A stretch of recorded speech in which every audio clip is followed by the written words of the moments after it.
This video is brought to you by SoccerPro.com. Be sure to visit SoccerPro.com for all the latest soccer gear at everyday low prices with no membership fees. Don't forget to use coupon code SR4U at checkout for $10 off a $75 purchase, plus free shipping within the US. Hey guys, Josh from SoccerReviewsForYou.com, bringing you an unboxing plus on-feet video of the brand new Nike FC247 Bomba Finale 2. So I'll get the shoes out of the box really quickly, get this box out of the way, and if you guys could take a second to leave a like on the video, it would be greatly appreciated. So here is a look at the Bomba Finale 2. This is the turf/artificial grass specific model from Nike on their brand new FC247 line. And to me, the first thing I thought of when I saw the shoe is that it reminded me very much of the Nike GS in terms of how it's laid out. You have a more performance-oriented material at the front in the 4-foot toe box area, and then it transitions to like a performance mesh material with a stitch and fuse over top joining the two materials at the base of the 4-foot. Now obviously I don't think this shoe is going to perform at all like the Nike GS. I just thought it was somewhat interesting that they used such a similar design on the Bomba Finale 2. So overall, just very curious to see how the shoe is going to perform.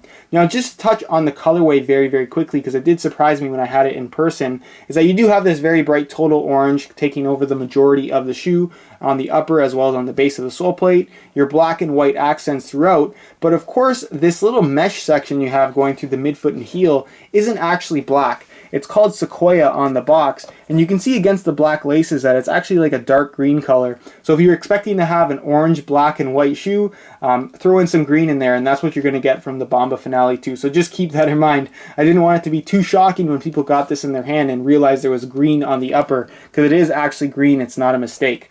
As far as the upper itself goes, it uses a combination of materials, the most unique being Nike's brand new Nike Skin Synthetic. And basically Nike Skin, the idea behind it, if you don't know already, is that it's basically a layer of performance mesh, which is kind of in like a hexagon/honeycomb pattern. It's very difficult to see on the Bomba Finale 2 just because there are thicker coats over top of this performance mesh. But if you check out my unboxing of the Elastico Finale 2, which is the futsal version in their new FC247 line, I'll leave an annotation on screen, you can really get a good idea of how the underlay material is on this Nike Skin Synthetic. So instead of having one single layer of polyurethane over top, you have multiple layers here to make for a more durable material, and that's really what's unique about Nike Skin overall. They maintain a thin profile, it's very flexible and soft on your foot, but they can kind of insert extra layers of fused on material to add or take away durability or flexibility in the areas that it needs to be.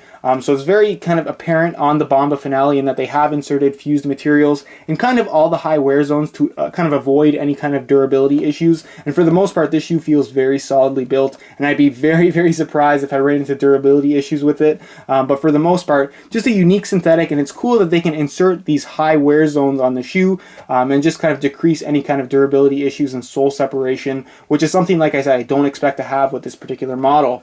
On the instep here, you can see they have kind of like a sandpaper textured grip or control element on the instep here, and this is not only going to add to the durability again, but it is going to add for a lot of extra friction against the ball. And it's not going to be a grippy feel in that it sticks to the ball, but it's going to be a grippy feel in that there's a lot of extra friction just because you do have this kind of heavy sandpaper like texture on here in the form of this kind of square pattern they have going. And like I said, it wraps around the base of the sole plate as well, so this is kind of like the high wear zone on a shoe overall, because you are kind of kicking the ball mostly in this area, so you shouldn't have any issues with sole separation at all. Again, mainly due to having this extra bit of very rugged sandpaper-like texture on the upper.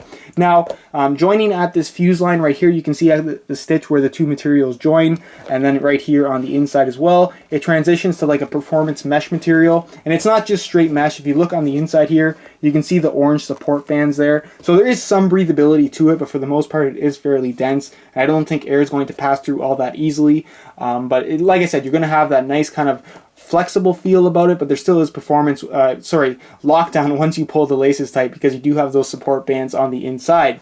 You do have that off-centered lacing system with the laces being pushed to the outside, and then to go along with all the features on the upper, you do have Nike's ACC All Conditions Control technology. There's the branding on the tongue, and again, only the top-end Bomba Finale will have it. None of the takedown models in the Bomba line will feature ACC, and ACC, if you don't know, is basically a wet control element. And overall, I'm just curious to see how it's going to perform, and if it changes the overall feel of the Nike Skin Synthetic, as opposed to what it feels like on Nike's Kanga Lights, their Taitian synthetics, and of course their kangaroo leather shoes that they have on the Legend.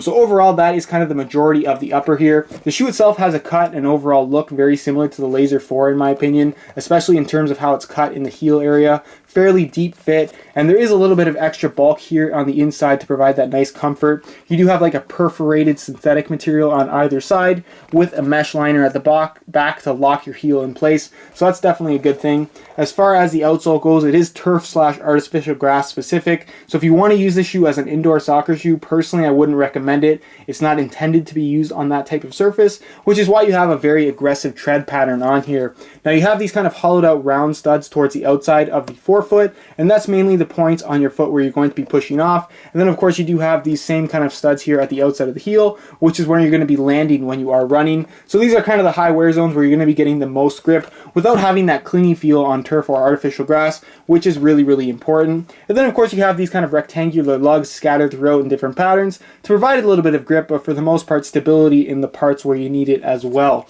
Very flexible as well. There's no plastic incorporated into the sole plate this time around like we saw on the Bomba Finale 1, and that's probably for the better in that it's going to add for the durability as well as to the overall flexibility of the shoe itself as well. I'll show you guys the insole really quickly too, just so you can have a good look at that. It is that same sequoia color with a total orange swoosh here at the heel. It's got a mesh overlay as you can see, and it's just pretty much your basic EVA foam insole. Not too much padding is really required for artificial grass/turf soccer shoe, simply because the surface already has it built in. So that's pretty much it as far as the unboxing portion of this video goes, and I'll move on to a quick weigh-in so you can see how light these guys are. Now what's unique about the Bomba Finale 2 is that it is specifically designed for turf and artificial grass. So a lot of the weight comes from this very heavy duty rubber outsole that's going to add to the overall durability and longevity of the shoe, while the upper itself feels very lightweight and fairly minimalistic if I'm honest. So I'm going to weigh this pair for you in real time so you can see exactly what it weighs. Keep in mind this is a brand new pair in a size 9.5 US. So I'm going to throw this on the scale. And you can see that it weighs in at 9.8 ounces. So it isn't necessarily a lightweight soccer shoe. It's about average weight, especially for a turf shoe. But like I said, if you're looking for that durability and longevity from your soccer shoes, you're going to get it from the Bomba Finale 2. So that's pretty much it as far as the weigh-in portion goes. And I'll move on to a quick on feet so you can get a better idea as to what the sizing is like and how these shoes fit. Alright, here's a look at the Bomba Finale 2 on feet. And from right out of the box, the shoe is actually very comfortable.